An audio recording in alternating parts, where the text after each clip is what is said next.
What? I said I am suing you for $150,000. You mean because you fell on our steps, Mr. Whiteside? Samuel J. Leibowitz will explain it to you in court. Who are those two heartbeats standing there like the kiss of death? Oh, dear, my calf's foot jelly. Made from your own foot, I have no doubt.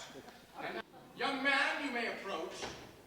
I suppose you've written that novel. No, I've written that play. Well, I don't want to read it. Do these old eyes of mine spy a box of goodies there? Bring them here, will you? The trouble is, Mr. Whiteside, you coming into town comes under the heading of news. Practically the biggest news since the Depression. And I've just got to get a story. Pecan butternut fudge. Oh, no, Mr. Whiteside, you mustn't eat candy. It's very bad for you. My great-aunt Jennifer ate a whole box of candy every day that she lived. She grew to be 102, and when she'd been dead for 3 days, she looked better than you do now. What are you saying, old fellow? You were about to say. Good evening, Sherry. Oh, really, Sherry, you've got this room looking like an old carrot cage. Did you nap while I was out?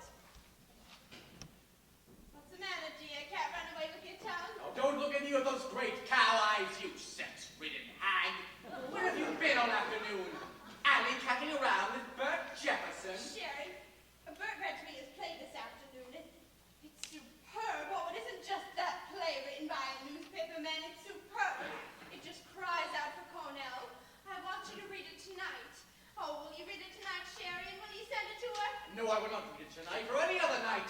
While on the subject of Mr. Jefferson, perhaps he'd like to pay your salary since he takes up all your time. Oh, come now, Sherry. It isn't as bad as that. And they'll be unable to reach you, not knowing what haylofts you frequent. Stop behaving like a spoiled child, Sherry. Oh, don't take that tone with me, you flea-bitten Cleopatra.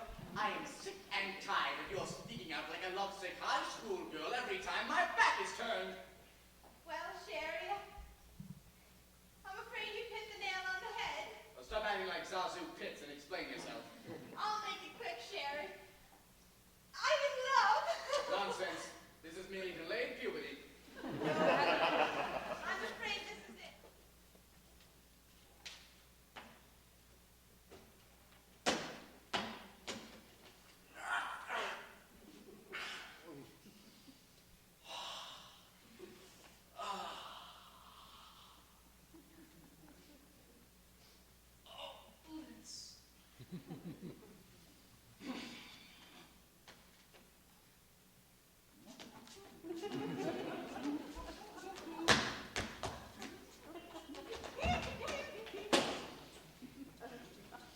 What do you mean coming in like that?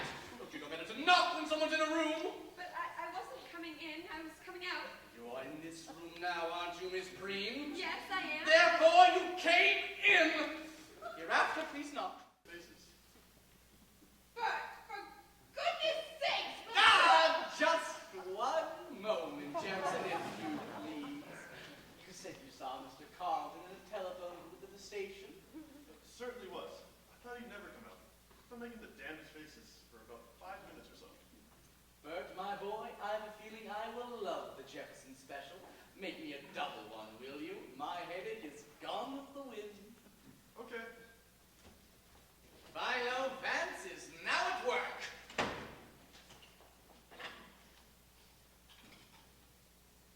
Hello, operator. Has there been a call from England over this telephone for the past half hour? Jeff, what is this? Yes, I'll wait. What is this? Shh. Oh, what's that? There have been no calls from England over the past 3 days. Thank you. Lorraine. Could you say that again?